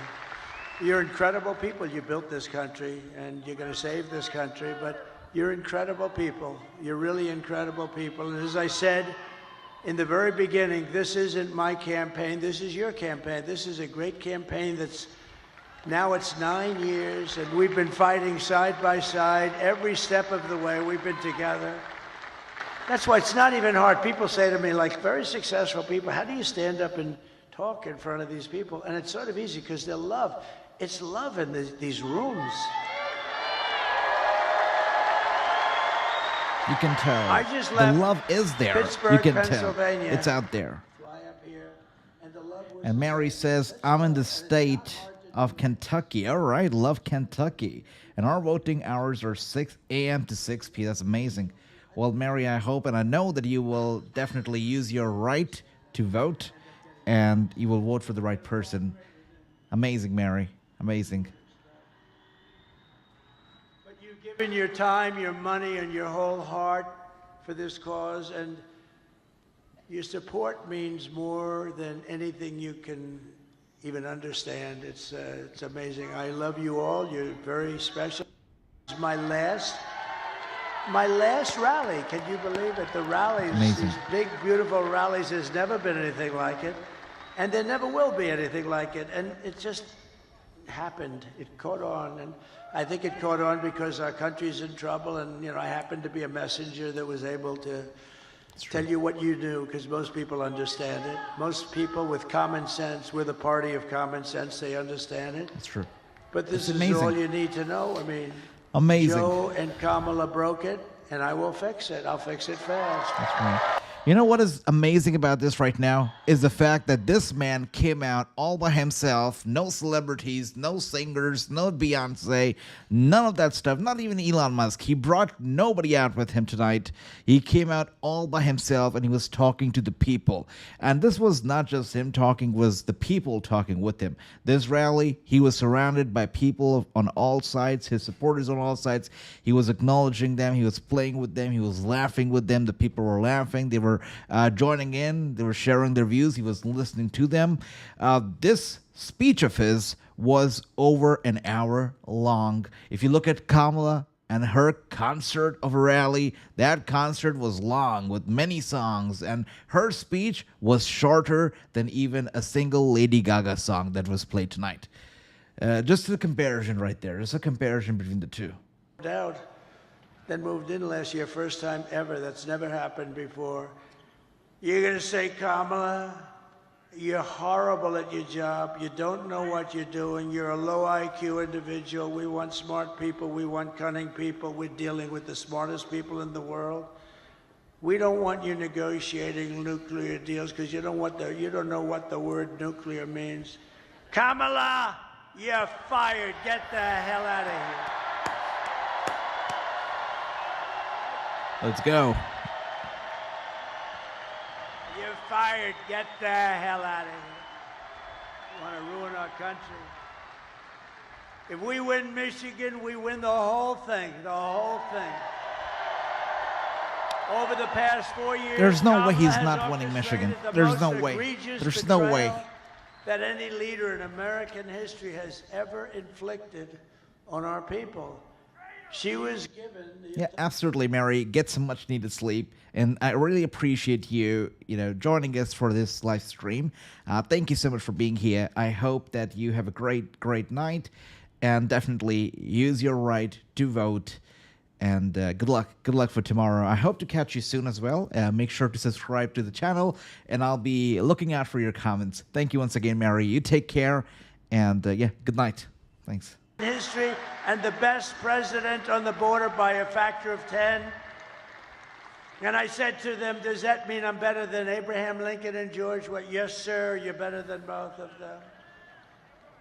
I had one problem. I had one of the guys that came up, and, they all... like. Thank you. We really appreciate that. I hope you too have a good night. Sleep well. Today is voting day, so make sure you get some much-needed sleep before that. I like Lincoln and Washington better than 36 years, right? But he meant well. But you know what? in terms of the border, what we did, we built all that wall. We built an extra 200 miles. They could have flipped it up in 3 weeks. You know that. It was all built. They sold it for scrap metal for 5 cents on the dollar. So much. It's 1:15 a.m. in Michigan right now, where he's speaking at the moment, and you see everybody. The whole room is full of energy. Trump's full of energy. 1:15 a.m. The guy's still speaking. Isn't that something, guys? Isn't that something? In mental institutions, and these people are all coming into our country. Are you okay down there? Is somebody hurt? Oh, dear. Oh. Is somebody hurt? Oh. I saw you looking on the floor. I thought somebody was hurt. Oh, okay. We don't want our people to be hurt. That's a caring president right there. That's a caring president right there. Cool. He stops his speech midway to make sure that people are okay. But all around the world, Yep. they come from Venezuela, they come from the Congo in Africa, not just from South America. They come from all over the world, and they're stealing countless American lives. They're killing a lot of our people, a lot, far more than anybody thought even possible. The day I take the oath of office, the migrant invasion ends and the restoration of our country begins. It begins immediately. The United States is now an occupied country. Who would have believed somebody that's running for president and perhaps will be president in less than 24 hours or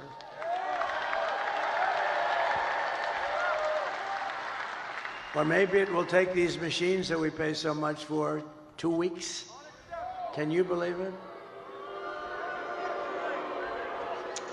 You know, if you used very highly sophisticated watermark papers, it's more sophisticated than the machines. Paper, highly sophisticated. Okay, if you used paper, and if you used voter ID, and if you had 1 day, and you, in addition to voter ID, you have a proof of the fact that you're a citizen of our country, which would be nice, you would have the results tabulated like in France. They had 37 million people. The results were tabulated at 9:30 in the evening. They had a winner, they had a loser, and they went home. And here's the other thing. I know nobody's very cost conscious anymore. 8% would be the cost compared to the cost of these very highly complex machines. And Elon Musk told me, he probably knows more about computers than any man in the world. He said that machines don't work because they're easily violated. Now, this is the smartest guy in the world, the guy that runs rockets with computers, and saying the computers are far more important than the engines. I mean, nobody knows anything like this. But if you used paper, it's 8% the cost of the other. It's more accurate. And you don't have 12-day waits. And then what the hell's happening in the inside of those machines if you wait? We want the answer tomorrow, tonight. That's how it should be. That's how it'll be. That's right. We want the answer tonight. Hell yeah. They spend all this money. And old-fashioned paper is much less expensive. And you know what? It's more accurate. It's much better. Something's going on with this. I mean, what the hell are they doing? But we don't want to wait 10 days, 12 days, 3 days, 2 days, or 2 hours. We want the answer tonight. That's how it should be. That's how it'll be. That's for sure. So we live in an occupied country, and I will tell you, we will be an occupied country no longer. This will take these young guys, these have military type equipment, highest grade, highest level, supreme military equipment. Where the hell did they get this stuff? They've taken over large parts of Colorado. They've taken over parts of numerous states, and a lot of people don't want to talk about it because they think it's going to destroy their city or town. They're all over the place. And when they're not, those people running those towns, when they're not, they're petrified. They don't want them coming in. In one town in Ohio, as you know, they have a beautiful town of, think of this, 50,000 people, and they dumped 30,000 migrants into the town. So you have 50,000, now you have 30,000 migrants. Springfield, Ohio. It's a beautiful place, gorgeous place. And now if you want to go to the hospital, you can't. If you want to get a checkup, you can't. If you want to find a doctor, you can't. If you want to get your kid into school, you can't. It's a whole different world. It can't be, we can't allow this to happen. They're destroying our country. November 5th, 2024 will be Liberation Day in America. On day one, I will launch the largest deportation program of criminals in American history. I will rescue every city and town that has been invaded and conquered. Can you believe I'm running for this great office and I'm talking about rescuing cities and towns that have been invaded and conquered? Can you imagine 10 years ago? Can you imagine 10 years ago using language like that? Or saying, we will not allow men to play in women's sport. You know, if you go back just 10 years and you move yourself forward and you heard a politician saying, we will not allow men to play in women's sports, they'll think, is this guy crazy? Of course they're not going to pay. To expedite removals of Trende, Aragua, and other savage gangs like MS-13. Trende is from Venezuela prison system, and they are rough. They are rough. I will invoke the Alien Enemies Act of 1798 to target and dismantle every migrant criminal network operating on American soil. And if they come back into our country, it's an automatic 10 years in jail with no possibility of parole, because we don't want them back. And I'm hereby calling for the death penalty for any migrant that kills an American citizen or a law enforcement officer. And I will ban all sanctuary cities in the United States of America. They're sanctuary for criminals. 4 years of Kamala have delivered nothing but economic hell for American workers. The workers are getting destroyed. Her inflation disaster has made life unaffordable and cost families over $30,000 in higher prices. Think of that. Who can afford that? Just days ago, we had the worst jobs report in modern history. That's right. I never wanted to be Herbert Hoover. It's true. And I'm glad these numbers are coming out now. Yeah. I'll fix it, but boy, it's getting bad. 12,000 jobs were announced. Now, usually you hear 200, 250, you hear it for years and years. 12,000 jobs. And then they became frauds. It was a fraud on the country because they made up numbers. 30,000 private sector jobs were killed in a single month, and nearly 100,000 manufacturing jobs have been wiped out since just the start of the year. You don't hear these numbers from the fake. We got a question right here from Skip. Skip, welcome to the stream. Welcome. Hope you're doing well. Yes, tomorrow is the election day. Very crucial day, absolutely. And you also pose a very good question here. How does a VP cause inflation? A VP will only do what a president will delegate them to do. And that's the truth. But I guess the real issue that people have with Kamala and her policies and the direction that she wants to take this country in is that there are some very unanswered questions. So at times, Kamala, when she's been asked if she's going to continue what Biden's been doing, if Biden administration made any mistakes, if she regrets anything that the administration did, what her strategy is going to be, is it going to be any different from the current Biden administration strategy? She has said, yes, it's going to be the same. But at the same time, on another occasion, when she was asked the same question, especially during the debate, which you might remember, the ABC debate between herself and Trump, when she was asked the same question, she said, I am not Joe Biden. So people have received different answers from Kamala when it comes to the Biden administration. She has tried to stick to the administration, be loyal to them, talk favorably about the administration, but she has also tried to distance herself from the administration and their strategy. So we've got two answers about the administration from Kamala. So that's where the problem kind of arises, because people are unsure what her actual strategy is going to be, and if it's going to be a reflection of the current administration, which she's not totally responsible for. Biden is the commander-in-chief after all, or it's going to be something different. That's the real question. That's the real concern here. And Surjit said the VP is not only following instruction, is also in formulation of any strategy at what's going on in the country. Very well said, Surjit, very well said.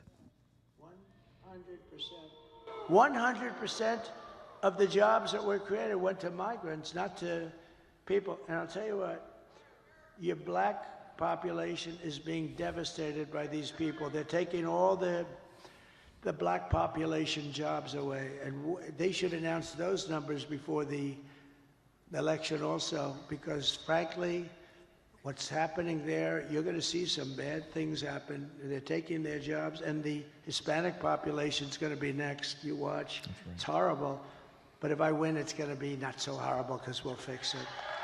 Perfect. These are depression-type numbers, and that's where we're heading if she's elected.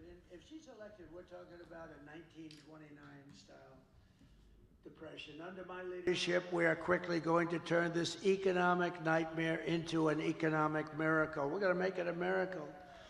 We will make America wealthy again, and we will make America affordable again. And we're just one day, meaning a half a day, sir, away from the best jobs, the biggest paychecks, and the brightest economic future Gotta the love world has that. ever Okay. seen. But you must vote. Gotta vote. You gotta vote. Kamala's plan will impose the largest tax hike in American history. I've never heard anybody campaign.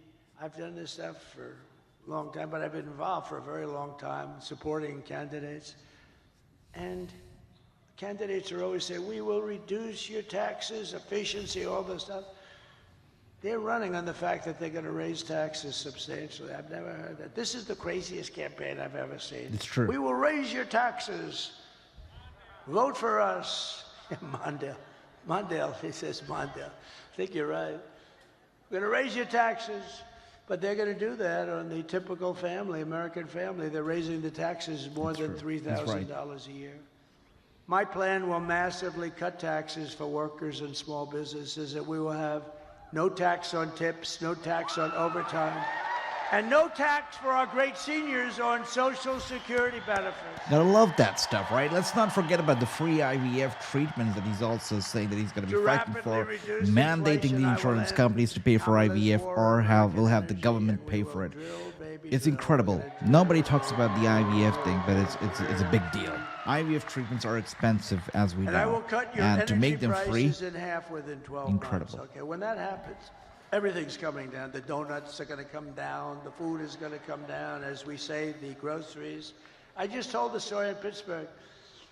A woman, elderly, goes to a supermarket and takes 3 apples and brings the apples to the counter, and then she realizes that the price went up yet again, and she doesn't have the money for them, and she excuses herself, she walks back to the refrigerator, puts the apple back in refrigeration, and walks back and buys the 2 apples. That shouldn't be happening in our country. That's right.